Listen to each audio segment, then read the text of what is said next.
Rowdy sheeters విషయంలో government కానీ, DG గారు కానీ, ఎస్పీ గారు కానీ చాలా కఠినంగా ఉండాలని చెప్పేసి చెప్తా ఉన్నారు. ఒంగోలు సబ్ డివిజన్ తీసుకుంటే సబ్ డివిజన్ పరిధిలో, నా సబ్ డివిజన్ పరిధిలో ఉన్నటువంటి మొత్తం అన్ని సర్కిల్స్, అన్ని పోలీస్ స్టేషన్స్ కలిపి ఒక టాప్ 10 ఇట్లా ప్రతి ఒక్క ఆఫీసరు కూడాను కొంతమందిని లిస్ట్ అవుట్ చేసుకొని మెయిన్ కాన్సన్ట్రేషను వాళ్ళ మీద పెట్టడం జరుగుతుంది.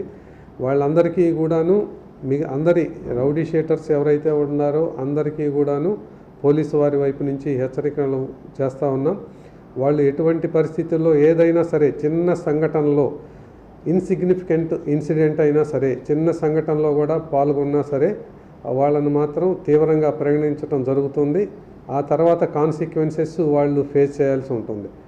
లేదు అన్నీ సర్దుకొని ఉంటే సరే, లేదు అని అంటే వాళ్ళే సర్దుకొని ఇక్కడి నుంచి వెళ్ళిపోవాల్సినటువంటి పరిస్థితి. అటువంటి పరిస్థితులు మీరు తీసుకొచ్చుకోవద్దు.